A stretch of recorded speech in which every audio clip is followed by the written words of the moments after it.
ചോദ്യപേപ്പർ ചോർച്ചയിൽ MS solution CEO ഷുഹൈബിന്റെ മുൻകൂർ ജാമ്യാപേക്ഷ ഇന്ന് പരിഗണിക്കും.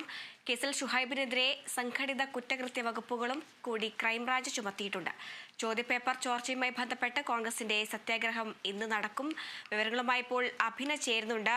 അഭിന, ഈ ചോദ്യപേപ്പർ ചോർച്ച കേസിൽ ഇന്ന് ഷുഹൈബിന്റെ മുൻകൂർ ജാമ്യാപേക്ഷ കോടതിയിൽ പരിഗണിക്കുകയാണ്. അതേസമയം തന്നെ ഷുഹൈബ് ഇപ്പോഴും ഒളിവിൽ തന്നെ തുടരുകയാണ്. കൂടുതൽ വിശദാംശങ്ങൾ എന്താണ്?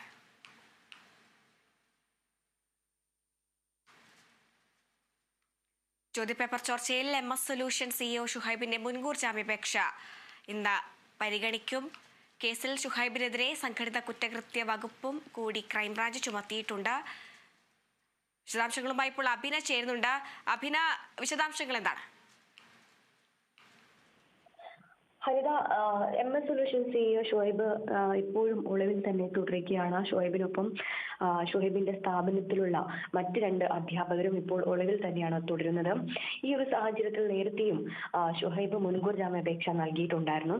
എന്നാൽ ഈ മുൻകൂർ ജാമ്യാപേക്ഷ ക്രൈംബ്രാഞ്ചിന് വേണ്ടത്ര രീതിയിൽ ഒരു തെളിവ് സമർപ്പിക്കാനോ അല്ലെങ്കിൽ ഇരുവരുടെയും മൊഴി രേഖപ്പെടുത്താനോ ക്രൈംബ്രാഞ്ചിനെ കൊണ്ട് സാധിച്ചിരുന്നില്ല. അതുകൊണ്ട് തന്നെ ഈ ഒരു കേസ് വിധി പറയുന്നതിനായി മാറ്റുകയായിരുന്നു. ഇന്നലെയായിരുന്നു ഈ ഒരു കേസിൽ വിധി പറയേണ്ടിയിരുന്നത്. എന്നാൽ ഈ ഒരു വിധി പറയുന്നത് പരിഗണിക്കുന്നത് ഇന്നത്തേക്ക് മാറ്റുകയാണ് ചെയ്തത്.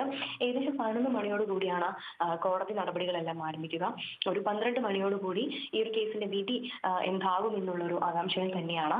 അതുകൂടാതെ തന്നെ ഈ ഒരു വിധിക്ക് ശേഷം മാത്രമായിരിക്കും CEO ഷുഹൈബും അതുപോലെ തന്നെ മറ്റ് 2 അധ്യാപകരും ക്രൈംബ്രാഞ്ചിന് മുന്നിൽ ഹാജരാവുക എന്നുള്ള ഒരു നിലപാടിൽ തന്നെയാണ് നിൽക്കുന്നത്. അതുകൂടാതെ തന്നെ ക്രൈംബ്രാഞ്ച് ഇപ്പോൾ കടുത്ത നടപടികളിലേക്ക് തന്നെയാണ് നീങ്ങിയിരിക്കുന്നത് എന്നുള്ളൊരു സൂചന നൽകുന്ന തരത്തിലാണ് ഇപ്പോൾ കേസിൽ ഷുഹൈബിനെതിരെ സംഘടിത കുറ്റകൃത്യം കൂടി വകുപ്പ് കൂടി ക്രൈംബ്രാഞ്ച് ചുമത്തിയിരിക്കുന്നത്.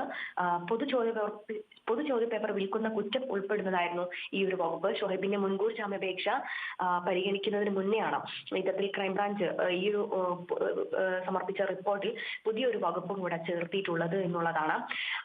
ഏതായാലും ഈ ഒരു വകുപ്പ് കൂടെ ചേർക്കുമ്പോൾ ഷുഹൈബിനെ സംബന്ധിച്ചിടത്തോളം ഒരു മുൻകൂർ ജാമ്യം ലഭിക്കുക എന്നുള്ളത് സംശയകരമായ ഒരു കാര്യം തന്നെയാണ് എന്നുള്ളതാണ്.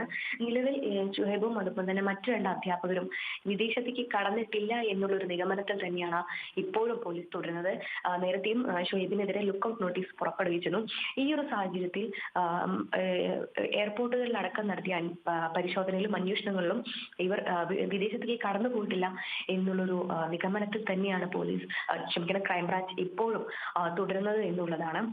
ഈ ഒരു കേസുമായി ബന്ധപ്പെട്ട നേരത്തെയും ഷുഹൈബിനും അതുപോലെ തന്നെ മറ്റു 2 അധ്യാപകർക്കും നോട്ടീസ് നൽകിയിരുന്നു. ഷുഹൈബിനെ സംബന്ധിച്ചിടത്തോളം ഷുഹൈബിന്റെ വീട്ടിൽ പോയിട്ടായിരുന്നു ഈ ഒരു ഈ ഒരു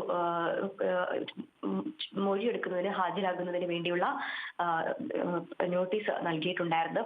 പക്ഷേ ഷുഹൈബ് ഇതുവരെയും ക്രൈംബ്രാഞ്ചിന് മുമ്പിൽ ഒരു മൊഴിയെടുക്കുന്നതിനായോ അല്ലെങ്കിൽ പോലീസിന്റെ ചോദ്യങ്ങൾക്ക് മറുപടി നൽകാൻ ഫോൺ കോൾ വഴി ബന്ധപ്പെടാനോ ഒന്നും തന്നെ സഹകരിച്ചിരുന്നില്ല എന്നുള്ളതാണ് മനസ്സിലാക്കേണ്ടത്. അതുകൂടാതെ തന്നെ ഇന്ന് കോൺഗ്രസിന്റെ നേതൃത്വത്തിൽ ഇന്ന് DD ഓഫീസിൽ സത്യാഗ്രഹവും ചോദ്യപേപ്പർ ചോർച്ചയുമായി ബന്ധപ്പെട്ടിട്ട് ഇന്നൊരു സത്യാഗ്രഹവും രമേശ് ചെന്നിത്തലയുടെ നേതൃത്വത്തിൽ ഇന്ന് നടക്കുന്നുണ്ട്. ഏതായാലും ഈ ഒരു കേസുമായി ബന്ധപ്പെട്ട് കോൺഗ്രസും അതുപോലെ തന്നെ KC ഉൾപ്പെടെയുള്ള വിദ്യാർത്ഥി സംഘടനകളിലടക്കം വലിയൊരു പ്രതിഷേധത്തിലേക്ക് തന്നെയാണ് കടക്കുന്നത്.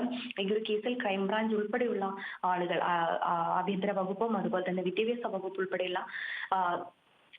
ഉൾപ്പെടെ വലിയ രീതിയിൽ ഒത്തുകളിക്കുകയാണെന്നും ഈ പ്രതിയെ രക്ഷിക്കാനുള്ള ശ്രമങ്ങളാണ് നടത്തുന്നത് എന്നടക്കമുള്ള കാര്യങ്ങൾ കേസ് നേരത്തെയും ആരോപിക്കുന്ന ഒരു സാഹചര്യമാണ് ഉണ്ടായിരിക്കുന്നത്. ഏതായാലും ഈ ഒരു കേസുമായി ബന്ധപ്പെട്ട് വലിയ പ്രതിഷേധത്തിലേക്ക് തന്നെയാണ് കടക്കുന്നത് എന്നുള്ളതിന്റെ ഒരു സൂചന മാത്രമാണ് കോൺഗ്രസ് ഇപ്പോൾ നൽകിയിട്ടുള്ളത്. ഇന്ന് 10 മണിയോടുകൂടി ഏകദേശം 10-11 മണിയോടുകൂടി രമേശ് ചെന്നിത്തല DD ഓഫീസിലെത്തി ഈ ഒരു സത്യാഗ്രഹം നടക്കുമെന്നാണ് അറിയാൻ സാധിച്ചിരിക്കുന്നത്. ഹരിത, ശരി, അഭിനയാണ് വിവരങ്ങൾ നൽകിയത്.